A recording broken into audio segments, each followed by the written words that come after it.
Hello, everyone. My name is Leah Mushet. I am a reporter here at the Western Standard, and today I have a guest named Austin Thompson. He's a senior analyst at the Fraser Institute, specializing in municipal studies. He also writes a lot about the infrastructure projects going on in Canada. So I was going to ask him about that today. He's written quite a few articles on the subject. So, Austin, thank you again for joining us today. Good morning, Leah. Pleasure to be here. Good morning. Thank you very much.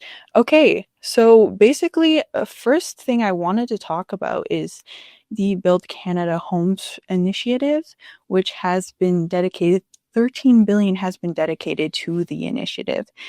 And you wrote in a recent article that basically the budget had kind of diagnosed the issue of infrastructure housing building in Canada, but did not come up with the correct solution. So why don't you elaborate a little bit on that and tell us why they didn't come up with the right solution and what the right solution would be?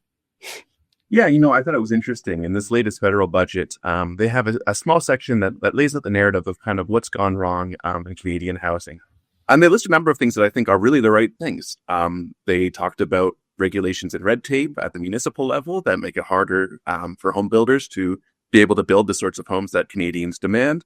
They talked about high taxes on new houses.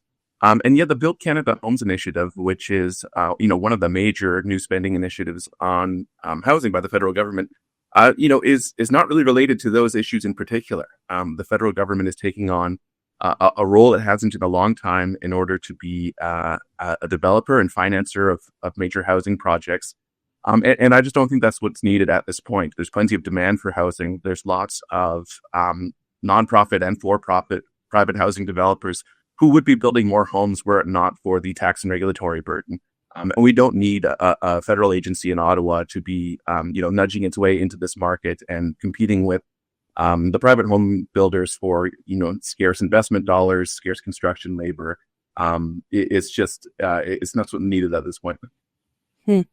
Okay, so I want viewers to get a really good sense of what the issue is here. So why don't we, if you don't mind, why don't you outline exactly what guess the Build Canada Homes in the budget said was the issue, like the diagnosis, just to begin with, and then we go from there. Sure, of course. Yeah. So, I think the issue in Canadian housing, which was, reflected in the budget, is that, it's difficult for private home builders to build the homes that Canadians want. In many cases, home builders face restrictions on how high or how dense of housing they can build. There are plenty of taxes imposed on new housing projects by municipalities, but also provincial and federal taxes. And these, issues conspire to make it such that, new homes are expensive to build and some projects that would otherwise be viable are not viable. And so we end up with less housing than we need. And that's just a problem for which Build Canada Homes doesn't offer a solution. They're working on a different track that's saying, well, what if the federal government, entered into the housing market as a housing financier and a housing builder? And it's not obvious that that's what's missing. Since you've read a lot on the subject, is there any examples of something like this happening in a different country that you would know and that it didn't work out or it didn't go as planned, like a government wanted it to? Yeah. So, in other places, governments get involved in housing, more regularly. Even in Canada, at the provincial level, there is lots of housing, but it's typically constricted to a certain class of housing. There are housing needs that people have that are difficult to meet sometimes in the private market if they have, say, a history of homelessness, of mental illnesses, of addiction, people who need special services. And that's a little bit of what Build Canada Homes claims to be targeting. That they say that they're going to enter into the affordable housing space and try and accelerate projects there. But as always, Ottawa has a hard time keeping its scope limited. And so, they've gone on to say, well, we're also going to build affordable homes for the middle class. And that's somewhat atypical, at least in the Canadian context. It's not typical for the government to be building homes for a class of people who should, in theory, be able to afford their own home and would, in fact, have more housing options available at a price they could afford if it weren't for the restrictions and taxes already imposed on private housing. And so we end up with this kind of bad trade where, Ottawa is going to insert itself into this space. It's going to spend a lot of money on the projects that it thinks are worthwhile. And that will take away investment dollars and scarce construction resources from private projects that are otherwise driven by what Canadians want and what private developers can, build at the most affordable price point. And so, the real challenge here is that, the federal government may, in fact, build a number of homes, affordable housing projects. And I'm sure we'll get many news releases to say, we supported X number of homes in this city and Y number of homes in that city. But what Canadians won't be seeing is that those projects took away construction workers and materials that could have otherwise been, used in private sector housing developments. And so we get this trade-off where we get more of the housing that Ottawa wants, but less of the housing that regular Canadians want. Mm-hmm. And okay, this kind of related. In your most recent article, you were talking about how civil servants running the Build Canada Homes project are basically, not listening to like what private, like home builders and stuff would be like wanting to do and how they want to develop. So why do you think well, at least from my understanding, it doesn't seem like they got the expertise of these types of people. So why don't you think they're listening to the average Canadian and maybe like experts who would know more about the housing market? Yeah, so it's a really fundamental issue, right? One pillar we haven't discussed really of Build Canada Homes, that's a somewhat separate stream that they're working on is, for example, that they want to make a big investment in factory-built modular homes. And that's, that sounds interesting. Maybe there are some advantages to building homes offsite and taking them there. But the reality is that there are many large, sophisticated private home builders in Canada who already use these techniques. The difference is that when the private sector uses these techniques, they only do so when it's the most affordable way to produce the housing that Canadians actually want to build.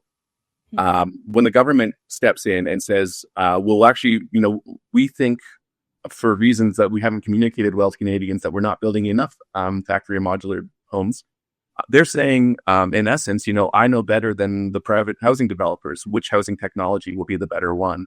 And this is just the latest in a stream of examples where Ottawa makes these big bets in the private market. We've seen them in electric vehicles. We've seen them with battery plants where they say, people in Ottawa have discovered what the next big thing is, and we are going to take Canadians' tax dollars and invest it in this new program. And it's just, it strains credulity to think that those people in Ottawa know better than the people who actually work in these industries every day, who are doing, the difficult work of, a private housing developer is constantly in a relationship with its customers. It needs to know for its very survival, what do Canadians want and how is the most effective and, cheap way to produce what Canadians want. And that's just not the set of incentives that people in Ottawa have.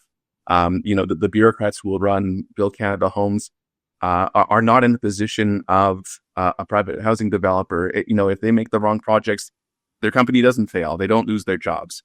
And their priorities are not to serve the ultimate customers, the Canadians who will be buying and living in those homes.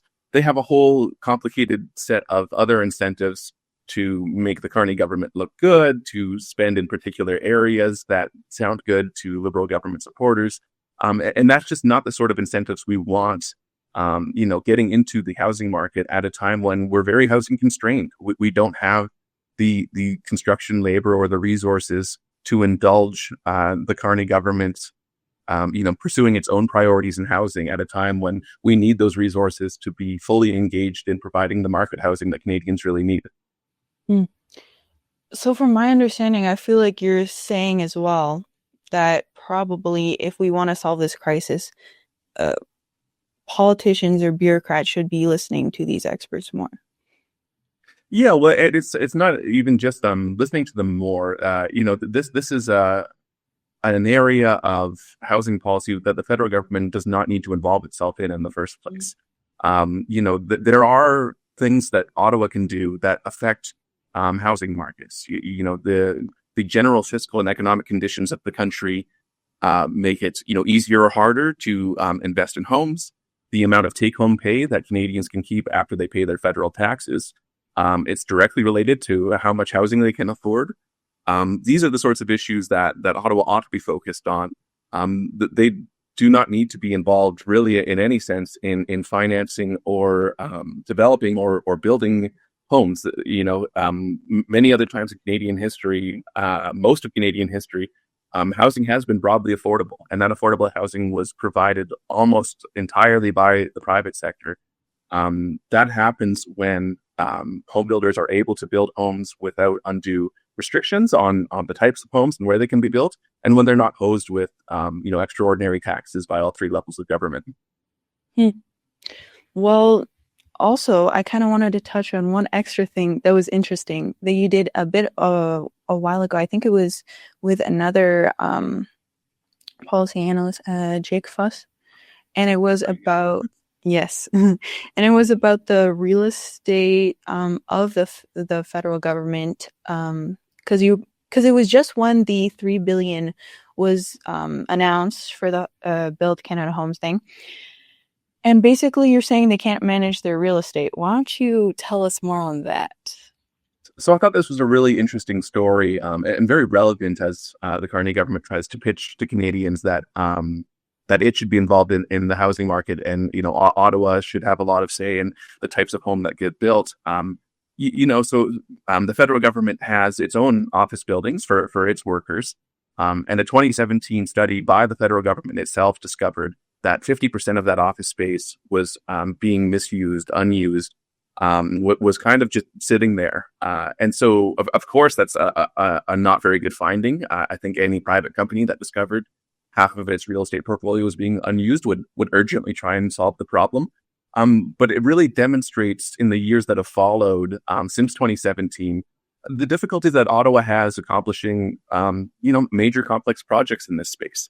So in 2017, they discover half of federal office space is underused. It takes them 2 years to make a plan. How are we going to, dispose of, sell, lease, get rid of this unused office space? And then 4 or 5 years on, by budget 2024, they have accomplished almost zero reductions in the unused office space. And budget 2024, they say, okay, we have to get serious about this. We're going to set aside $1 billion in order to sell off the land we have, to pay for the administrative costs, get things up to snuff, sell it off. And they say within 10 years, we'll have gotten rid of half of the federal office space. We'll have gotten rid of all of that space that was reduced. And a year later, the department that was put in charge of the project said, well, actually, we won't be able to get rid of all of that office space in 10 years. We'll only be able to get rid of 33% instead of 50%. And the Auditor General did an interesting report on this failing and discovered just a lot of really essential issues. The federal government didn't have basic information about its own office space. It regularly missed its own targets for office space reductions. And it was unable to get buy-in from its own departments to say, hey, Department X, we know you have office space you're not using. Could you please reduce it? And the departments, in some cases, just did not reduce the office space, even though it was being wasted. And so I think this is just emblematic of the way in which government runs differently than a private business. There are competing interests within government. There are instances where even when there is a clear goal, not everyone can align to achieve it.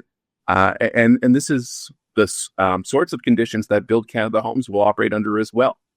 Build Canada Homes has a really ambitious, lofty-sounding goal of working across all government departments, with provincial governments, with municipalities, with Indigenous governments, in order to develop these homes. And I think Canadians should look at the experience that Ottawa has had with its own real estate portfolio and just ask, a fairly simple question of what is the evidence that, this system can deliver on such a complex project involving so many different players. I think that's a great question for them to ask. And I think this is a great place to stop because now they can reflect. So thank you very much, Austin. I appreciate it a lot. for you coming on. Perfect. Thank you so much, Leah. Thank you. Okay, well, if you guys are enjoyed this video and you want to see more from us, you can subscribe to our YouTube channel, which is Western Standard. You can also subscribe to our actual website where we have a bunch of news. It's westernstandard.news. It's $10 a month and $100 a year, so that's $10 off, so might as well.